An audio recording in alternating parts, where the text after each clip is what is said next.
a war on the working class.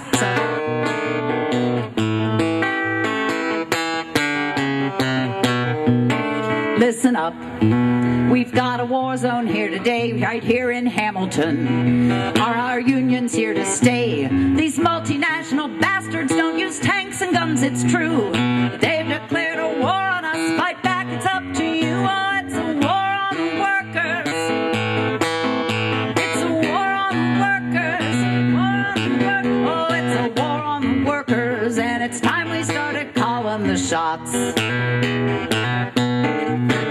Going to work could be the death of you and me, but we're not unarmed. Our weapons, solidarity.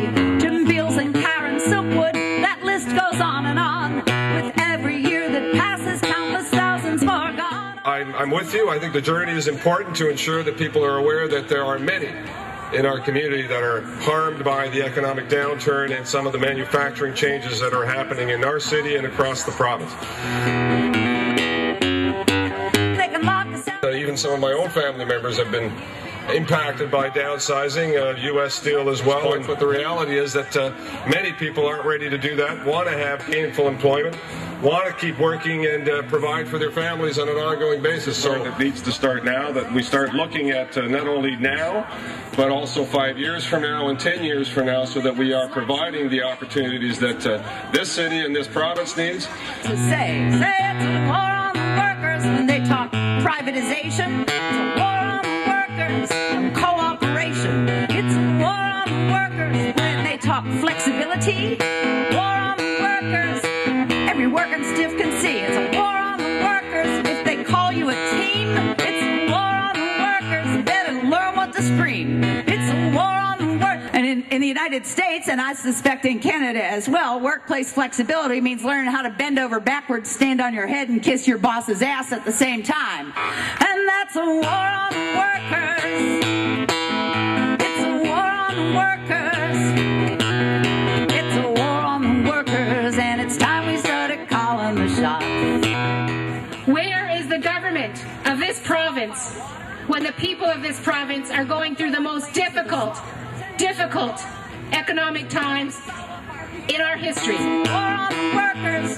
Show that you care. Scream it. The caravan was an excellent success in raising the issues that working people have to face, raising the voices of working people across this province. It's a war on the workers.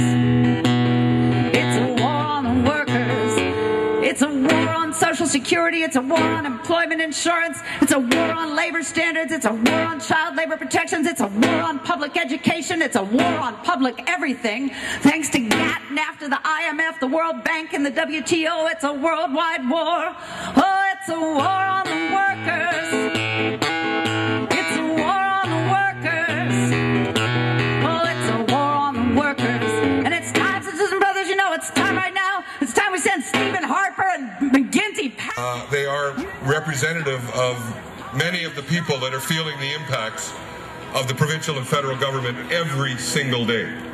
I think collectively, this group of people and the labour movement in Ontario is more united than I've ever seen it. I want to thank the thousands of people who came out to the rallies, to the barbecues, to the events that we held in their community. The challenge for us is to build on what we've learned, to connect those people back together, to force governments with whatever pressure it takes to act and to do something different. I need a rental house in a wartime town and a bar that's gone. The working class must not retreat, or we'll all be living in the street. And then each would have a tale to tell of what it's like to live in hell. Cool. Out of a job, so I've been told, so pack up a little girl, you're going down the road.